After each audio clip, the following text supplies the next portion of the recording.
Welcome to Starbound, where every star tells a story. What happens when we humans are so powerful our military no longer needs to even fight? And how did this happen?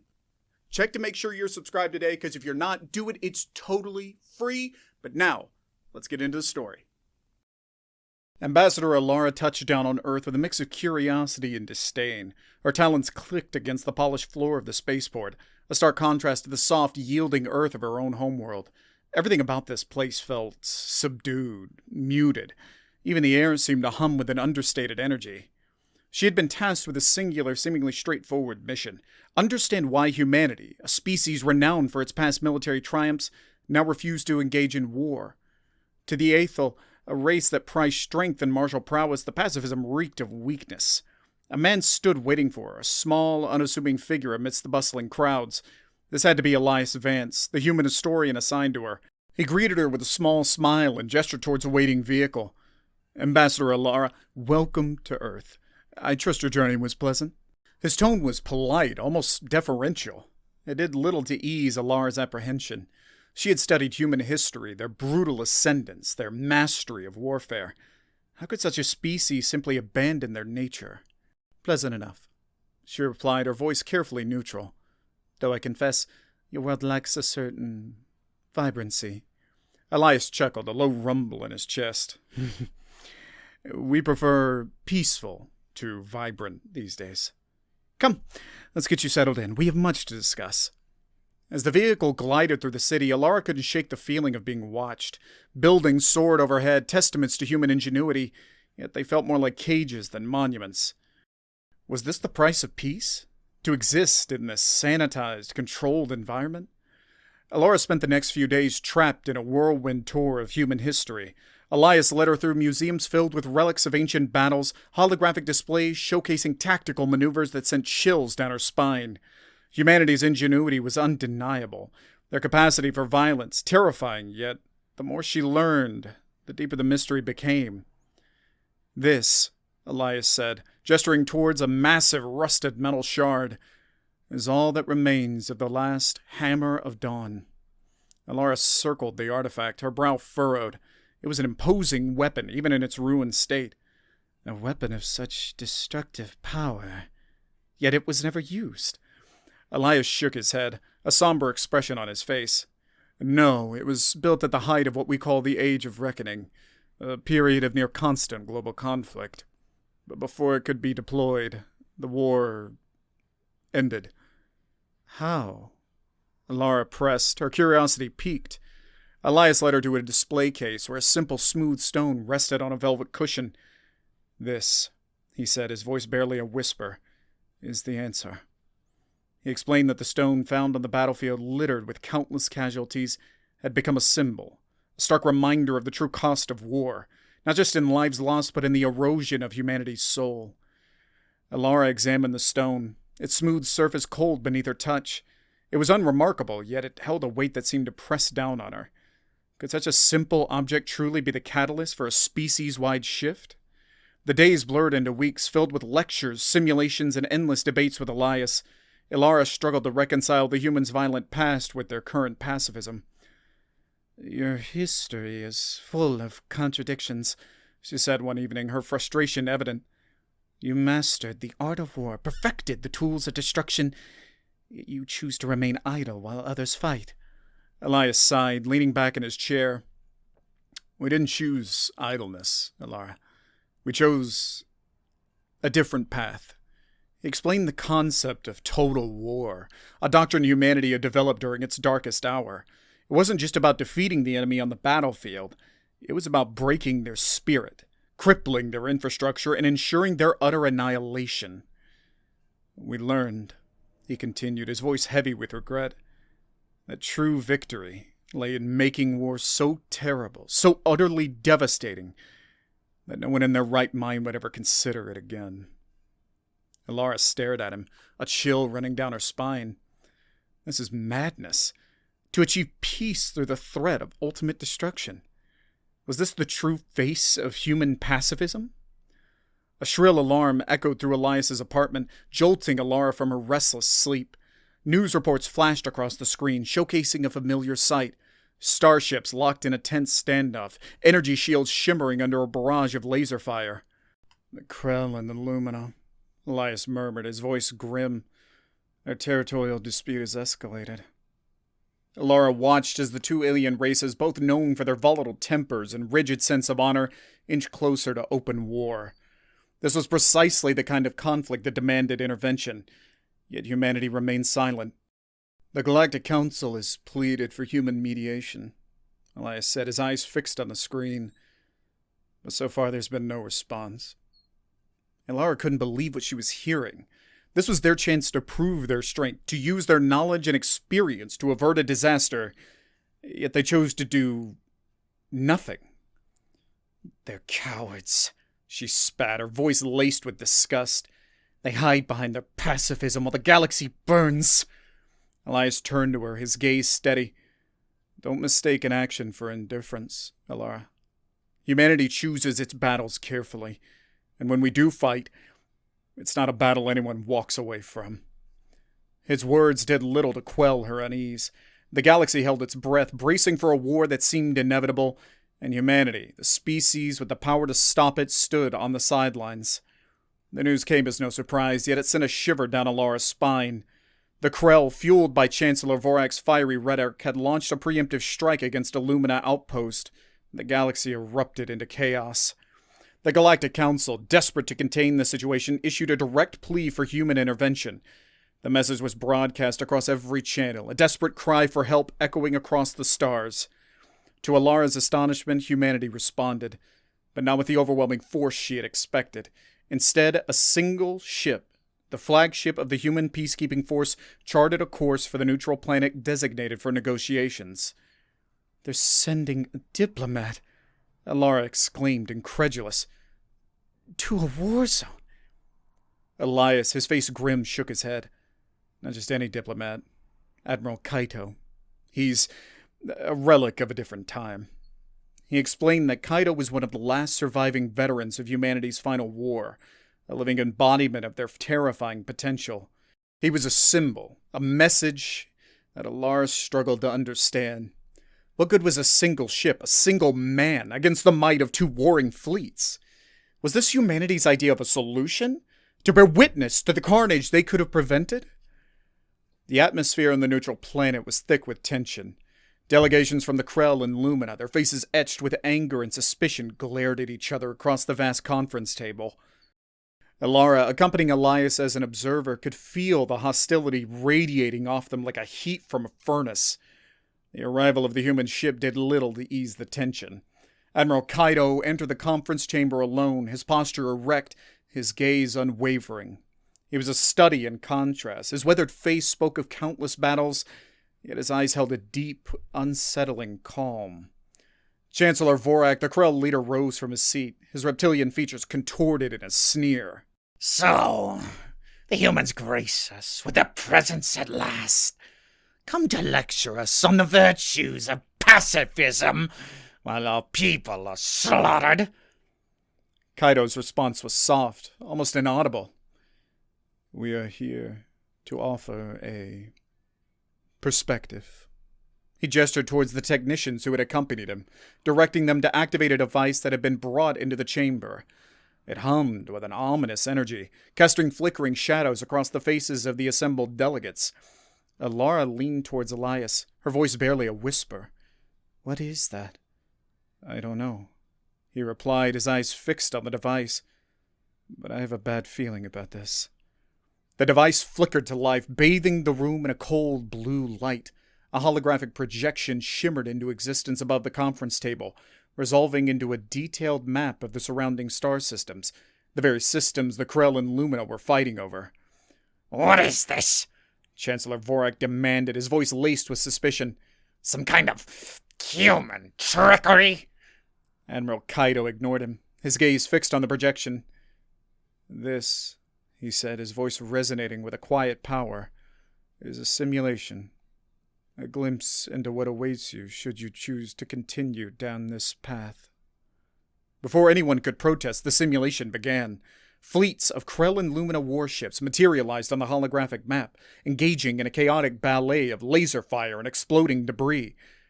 But this was no ordinary tactical display. This was different. Elara watched in horrified fascination as the simulation unfolded. It wasn't just the ships that were being targeted. Planets, once vibrant with life, were bombarded into lifeless husks. Civilian transports, fleeing the fighting, were vaporized in the crossfire. The simulation zoomed in on individual battles, showcasing the brutal reality of war in gruesome detail. She saw Krell soldiers, their faces twisted in terror, overwhelmed by waves of faceless Lumina drones. She saw Lumina families huddled in shelters, incinerated by Krell orbital strikes. It was a symphony of destruction, a cold, calculated dissection of every possible scenario, every strategic option, every horrifying consequence, and through it all, one chilling truth became clear. This was not a war anyone could win. The simulation played out for hours, each passing minute etching itself into Elara's soul like a brand. The air in the conference chamber grew heavy, thick with the stench of ozone and the unspoken horror of the delegates. Even Chancellor Vorak, the architect of this impending war, sat slumped in his chair, his reptilian face pale. The arrogance that had once radiated from him was gone, replaced by a dawning realization of the abyss he had almost unleashed. The simulation wasn't just a display of military might, it was a meticulously crafted psychological weapon designed to break down the barriers of pride, prejudice, and blind hatred that fueled the conflict. It was the silent scream of data, echoing the horrors that awaited them if they failed to find another way. As the final devastating scenario played out, a mutual annihilation that left both civilizations in ruins, Admiral Kaido spoke, his voice barely a whisper. "This is the path you have chosen. This is the future you are creating for your people." Silence descended upon the chamber, heavier than any words could express. The simulation flickered out, leaving behind the faint hum of the device and the lingering specter of unimaginable destruction. Elara couldn't tear her gaze away from the empty space where the projection had been. She had witnessed countless battles in her lifetime, both real and simulated, but nothing could have prepared her for this. This wasn't just war, this was extinction. The silence stretched, broken only by the ragged breaths of the delegates. Elara watched as the Krell and Lumina representatives, their faces etched with shock and shame, slowly began to look at each other not as enemies, but as fellow survivors of a shared nightmare. Chancellor Vorak, his composure shattered, finally spoke, his voice hoarse. Is this what awaits us?"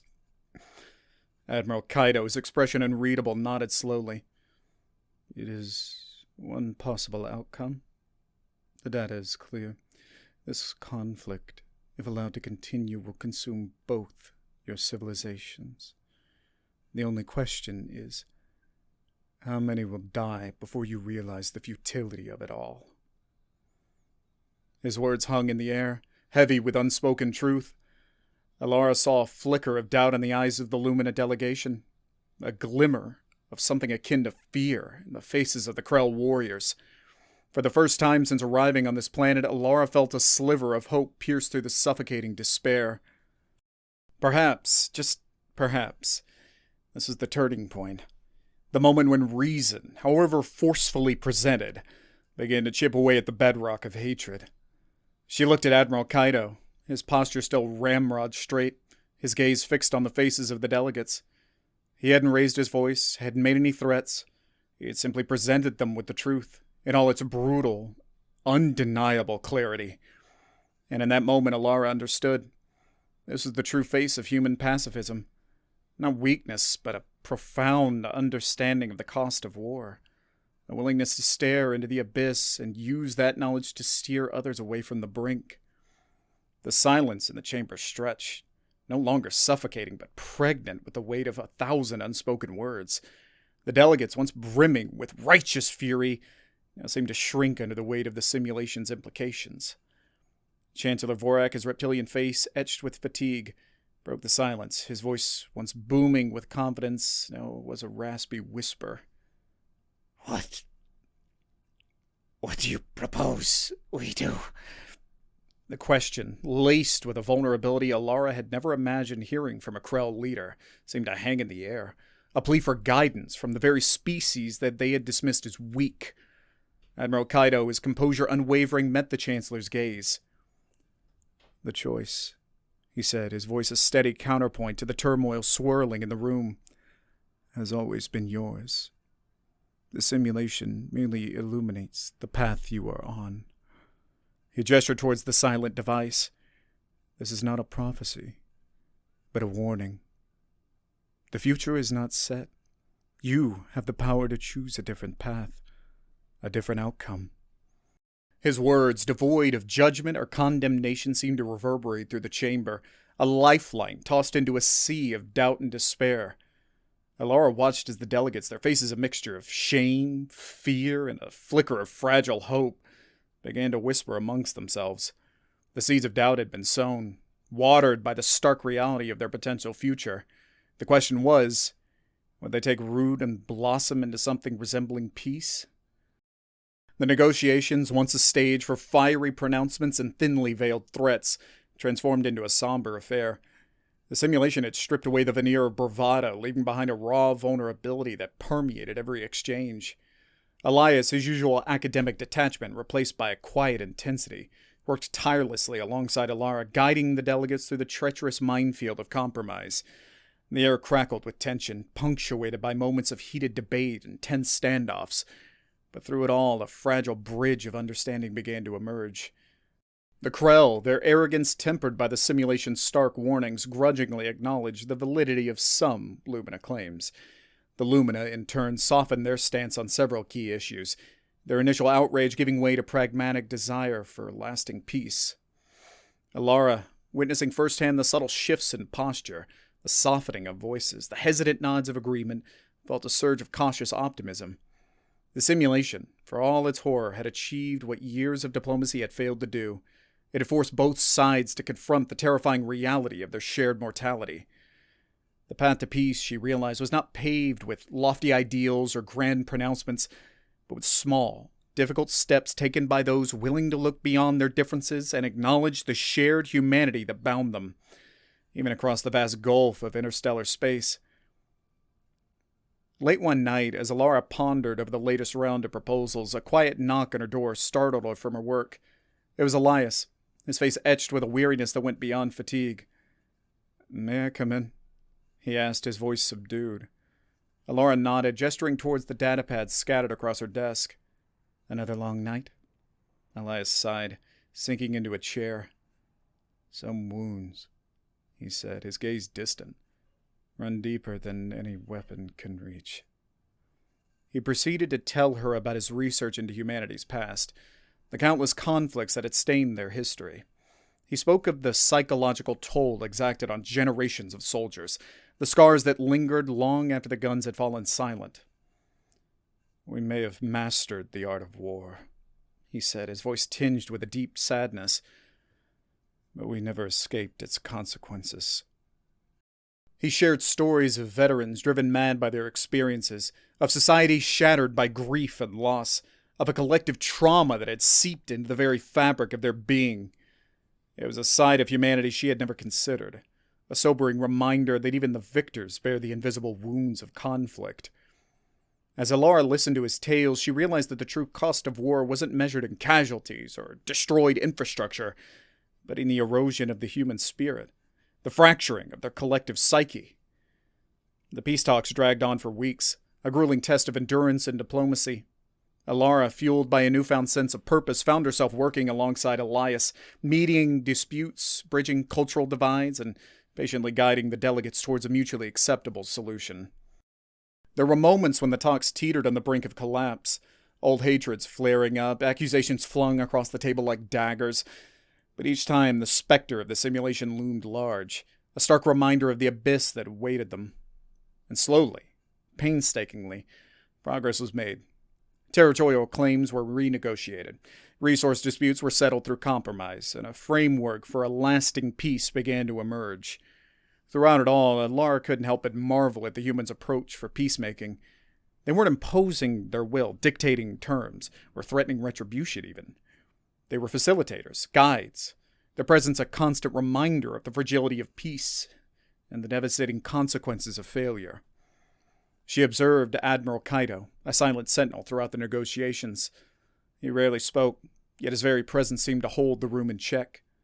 He was a living testament to humanity's past, a walking warning label on the dangers of unchecked aggression. And in that realization, Elara finally understood the true legacy of humanity's violent past. They hadn't simply abandoned their capacity for war. They had weaponized it, transformed it into a shield to protect not just themselves, but the entire galaxy. The day the treaty was signed, the atmosphere on the neutral planet was one of cautious optimism. The delegates, their faces etched with fatigue, but also a glimmer of hope, gathered around the table, their hands hovering over the data pads that held the fate of their civilizations. Elara watched as Chancellor Vorak, his reptilian features softened by a weariness that seemed to go beyond the physical, added his signature to the document. The Lumina representative followed suit, a sense of relief washing over her face. As the final signature was confirmed, a wave of applause rippled through the chamber, tentative at first, then swelling into a chorus of approval. Elara, caught up in the moment, found herself clapping along, tears welling up in her eyes. The treaty wasn't perfect, but it was a start. A fragile foundation upon which to rebuild trust, to mend broken bridges, to forge a new path forward. And for the first time in a long time, Elara dared to believe that peace, however improbable, was possible. She caught Elias's eye across the room, his face creased into a rare smile. He nodded, a silent acknowledgement of their shared accomplishment. In that moment, she realized that she had been changed by this experience, transformed from a skeptical observer into a reluctant believer in the power of human pacifism. The journey back to Earth was a somber affair. The elation of the treaty signing had given way to a quiet reflection on all that had transpired. Elara, her mind still processing the events of the past few weeks, found herself drawn to the observation deck, gazing out at the vast expanse of space. As she stared out at the stars, a profound sense of gratitude washed over her. Gratitude for the humans, for showing her a different way, for reminding her that true strength lay not in the might of weapons, but in the courage to choose peace. She thought of her own people, their history steeped in conquest and glory. Could they too learn to embrace this path? Could they shed their reverence for war and embrace the quiet strength of diplomacy? Elara didn't have the answers, but she knew one thing for sure. She couldn't stay silent. She had witnessed firsthand the devastating consequences of unchecked aggression, and she had seen the transformative power of human pacifism. She returned to her homeworld with a renewed sense of purpose, determined to share what they had learned, to advocate for a different way of resolving conflict. The road ahead would be long and arduous, but she carried with her the hope that had been ignited on the neutral planet, a hope kindled by the quiet courage of a species that had chosen to lay down its arms and embrace the mantle of a peacemaker. Elara's return to her homeworld was bittersweet. The familiar sights and sounds of her people, once a source of comfort, now seemed jarring, a stark contrast to the subdued tranquility she had experienced on Earth. Her attempts to share her experiences, to convey the profound impact of the simulation and the wisdom she had gleaned from the humans, were met with a mixture of skepticism and thinly veiled amusement. The Ethel, steeped in a culture that glorified martial prowess, struggled to comprehend the concept of pacifism as anything other than weakness. "They showed you illusions, Ambassador," scoffed General Ratak, a grizzled veteran whose disdain for humans was no secret. "Fabrications designed to mask their cowardice." Elara, her patience wearing thin, fought to control her temper. "These were not illusions, General. They were projections based on cold, hard data. The humans have analyzed every conflict in their history, every strategic decision, every possible outcome. They understand the true cost of war better than any of us." Her words were met with scoffs and dismissive grunts. The Ethel, it seemed, were not ready to abandon their warrior ways, to trade their familiar weight of a blade for the uncertain promise of peace. Despite the resistance, Elara refused to give up hope. She shared her story with anyone who would listen. Younger cadets eager to prove their mettle, seasoned veterans haunted by their experiences, even politicians more concerned with power than peace. She knew that change, especially cultural change, was a slow and arduous process, but she had seen the seeds of doubt planted in the minds of the Krell Lumina, and she clung to the belief that those same seeds could take root in the hearts of her own people. The news from the neutral planet was cautiously optimistic. The Krell and Lumina, their animosity tempered by the shared experience of the simulation, were taking tentative steps towards rebuilding their shattered relationship. Trade routes were reopening, diplomatic missions were exchanged, and the threat of war seemed to recede with each passing day. The galaxy, however, remained wary. The memory of the near catastrophe lingered, a stark reminder of how easily the delicate balance of power could be shattered. The human intervention, once met with skepticism and derision, was now viewed with a newfound respect, albeit tinged with a healthy dose of apprehension. Elara, following the developments closely, sensed a shift in the galactic current. The humans, through their unwavering commitment to peace, had inadvertently created a ripple effect, a subtle but undeniable change in the way other civilizations approached conflict. She received a message from Elias, a simple text message that brought a warm smile to her face. "The seeds are sprouting," it read. "Don't lose hope." Encouraged by his words, Elara redoubled her efforts. She organized symposiums on conflict resolution, invited human scholars to share their expertise, and tirelessly advocated for a more measured approach to diplomacy. The road ahead was still long and uncertain, but she could sense a change in the air, a subtle but growing awareness that there might be a better way, a path that didn't inevitably lead to bloodshed and destruction. Back on Earth, Elias Vance sat alone in his study, surrounded by a stack of books and ancient artifacts. The news of the fragile peace between the Krell and Lumina had brought him a measure of satisfaction, but he knew that the true test lay ahead. Humanity's intervention, while successful, had exposed them to a level of scrutiny and suspicion they had long sought to avoid. The galaxy, both fascinated and terrified by their power, watched their every move, waiting to see if they would succumb to the same temptations that had plagued countless civilizations before them. Elias understood the weight of history that rested on their shoulders. Humanity's past was a tapestry woven with threads of both brilliance and brutality, a testament to their capacity for both creation and destruction. The question was, could they use their knowledge, their hard-won wisdom, to forge a different future? Not just for themselves, but the entire galaxy? He picked up a smooth, unassuming stone from his desk, a relic from a long-forgotten battlefield. It was a constant reminder of the true cost of war, the price paid in blood and tears, in shattered lives and broken dreams. He closed his eyes, the weight of the stone a familiar comfort in his palm. The path ahead was fraught with uncertainty, but he refused to give in to despair. He had seen the transformative power of knowledge, the hope that flickered even in the darkest of times. And he believed with every fiber of his being that humanity, despite its flaws and its failures, had a role to play in guiding the galaxy towards a brighter future. Years passed. The treaty between the Krell and Lumina held, a testament to the fragile but enduring power of diplomacy. The galaxy, still wary but cautiously optimistic, began to view humanity in a new light.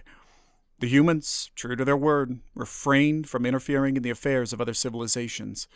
They maintained their peacekeeping force, a silent but reassuring presence in a galaxy prone to conflict, but their interventions remained limited to mediation and humanitarian aid. Elara, now a seasoned diplomat within her own government, had become a vocal advocate for peace, her views shaped by her experiences on Earth. She had faced resistance, even outright hostility, from those who clung to the old ways, but she had also witnessed a gradual shift in consciousness, a growing recognition that there might be a better way. Human culture, once viewed with suspicion and disdain, began to exert a subtle influence across the galaxy. Their art, their music, their literature all carried a message of empathy, of understanding, of the enduring strength of the human spirit in the face of adversity. The humans, it seemed, had redefined their legacy. They were no longer feared for their military might, but respected for their unwavering commitment to peace. They had become a beacon of hope in a galaxy weary of war, a testament to the transformative power of choice, the enduring belief that a better future was possible, not through conquest or domination, but through understanding, compassion, and a shared commitment to a common good. Elias Vance, his hair now streaked with silver, watched as a group of children played in the park across from his home. They were laughing, chasing each other through the dappled sunlight, oblivious to the weight of history that rested on their small shoulders.